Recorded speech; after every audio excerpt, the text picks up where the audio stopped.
And we are live. You already know who it is. My name is Mike Kyle, aka the Fantasy Vulture. I have over a decade worth of fantasy football experience, and I've continuously competed for fantasy championships over the course of the past 6 seasons. But enough of me.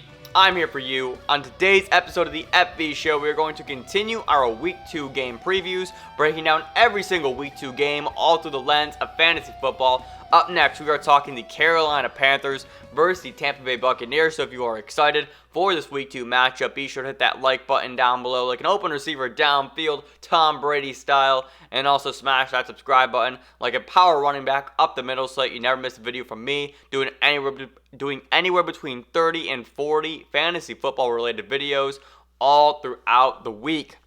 Alright, let's get going. Actually, time out, 30 seconds. Alright.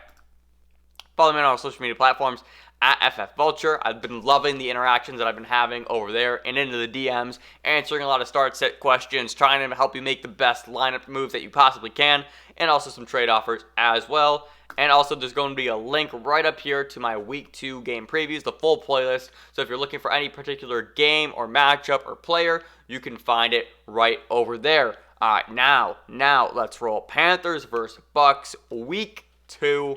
Let's roll. Let's talk some game notes here. Once again, we segment this into game notes and then start sit. Game notes are basically some storylines, things I find interesting, and injuries throughout the week. Okay, game notes. Let's remember this. The Carolina Panthers hung 30 on the Las Vegas Raiders in Week 1. Guess who was saying they were going to do that? Hi, it's me. I said it. That Raiders defense was not great, and this team is going to have to put points up on the board if they want to be competitive because of how their defense is. So the Panthers hanging 30 was not surprising to me whatsoever. The Panthers being dominated in the run game by Josh Jacobs also was not surprising. Their run defense was awful last year. You're now going to lose key pieces to that defense that was already pretty bad, and now you're going to bring in rookies and inexperienced players to that defense, and it's just bound for disaster almost every single week for the Carolina Panthers. The Bucks. The Tampa Bay Buccaneers lost to the Saints. Tom Brady did not look too great. Threw 2 interceptions, including a pick 6. Chris Godwin played okay. Mike Evans scored a touchdown late in the game, but he did nothing else besides that. And Ronald Jones had 17 carries and did not do a whole lot with it. I believe he finished with 66 rushing yards on the day. So the Bucs did not have a great Week 1 performance. Bruce Arians called out Tom Brady in the media this week. That was a fun show. So are they going to be able to bounce back against this Carolina Panthers team? Chris Godwin is doubtful with a concussion. He was showing symptoms later after the game against New Orleans, and it was just one of those things where the symptoms really just took their time coming to life, and then once he was in the concussion protocol, it just never really fully progressed here. So he's doubtful with that concussion injury. Man,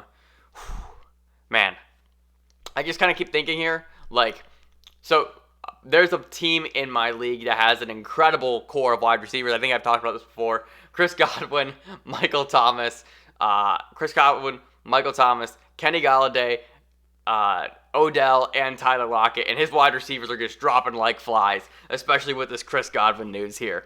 And then Mike Evans, who is dealing with that hamstring injury, battled to play versus New Orleans. Like I said, scored that touchdown, which was the only thing that made him fantasy relevant last week. He was limited in Thursday's practice, but he was a full participant in Fridays. He's off the injury report. He's good to go for Week 2 against Carolina. For the love of God, please start Mike Evans on your fantasy team. All right, let's talk some start sets now. Speaking of, your auto starts for Tampa Bay are going to be Mike Evans and Tom Brady. I think, are you playing Tom Brady after what he did for you in Week 1?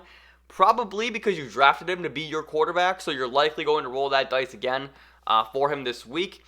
To me, Brady's going to be fine. He'll be able to put up numbers, especially against this Panthers defense. But I am just really trying to keep note here and keep a watchful eye as to what Brady actually looks like during these games, and not so much going by off a box score, because he did not look great against that game versus the Saints. In Carolina, your auto starts are pretty simple here. You're going to start Christian McCaffrey, and you're also going to start DJ Moore. DJ Moore had a pretty underwhelming performance, all things considered, especially against that bad Raiders defense.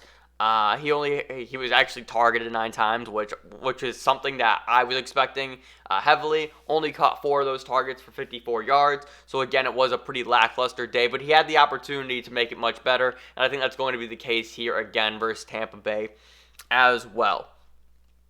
Here are a few questions that I have entering this game. Can you start Robby Anderson or Curtis Samuel with confidence? These are 2 guys who both saw 8 targets. Curtis Samuel hauled in 5 receptions for 38 yards, and then Robby Anderson had the monster 75-yard touchdown. He finished his day with 6 catches for 114 and 1. So can you start these players with confidence? That's the question that I have right now.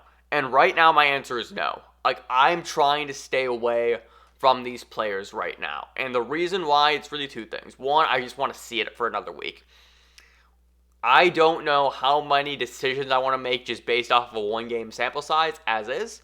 But then also beyond that, I'm going to assume that your roster, you probably have better wide receivers than these 2. At least right now, right? Early on in the season. Unless you do unfortunately have maybe a... Let's see, who's battling injury? Let's say Michael Thomas and Courtland Sutton are your wide receivers, both guys who probably are unlikely to play this week. If those 2 are your 1 and 2 and you need that spot start, maybe you do play Robby Anderson in that situation. But for me personally, I want to see it for another week because, and also remember this, hashtag start your studs, right? Your core, your foundation of your team, those 1 through 7 rounds, those first 7 rounds is what I meant to say. Those first 7 rounds were designed to be your core player. Those are the players who you are going to start 95% of the time if they are healthy, right? It's week 2.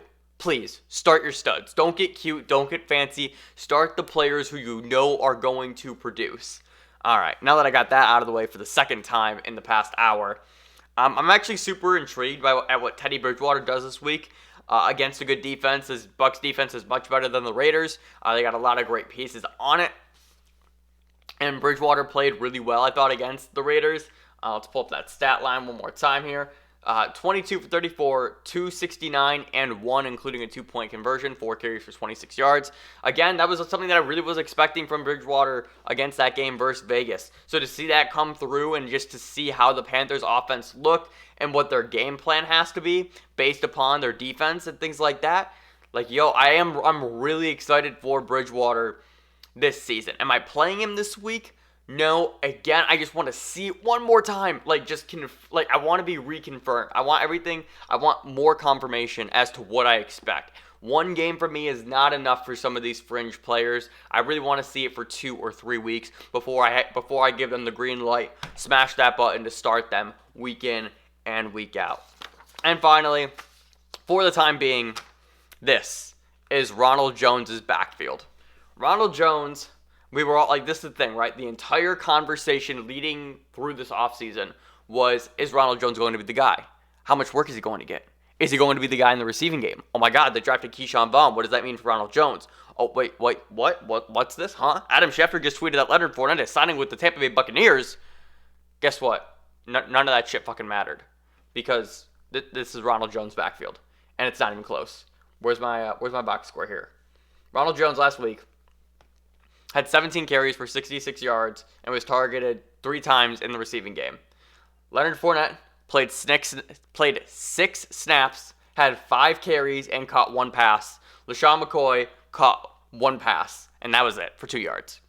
This is Ronald Jones' backfield. And that is why Ronald Jones is one of my sneaky plays of the week. If you guys listened to the Thursday live stream, I talked about this a little bit earlier. Basically, it's this simple.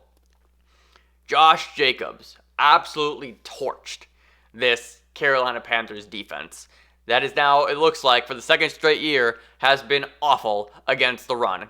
And what better player to really cement himself into this offense, into his role, and secure his role in the offense than Ronald Jones? This is going to be an absolute dream matchup for him.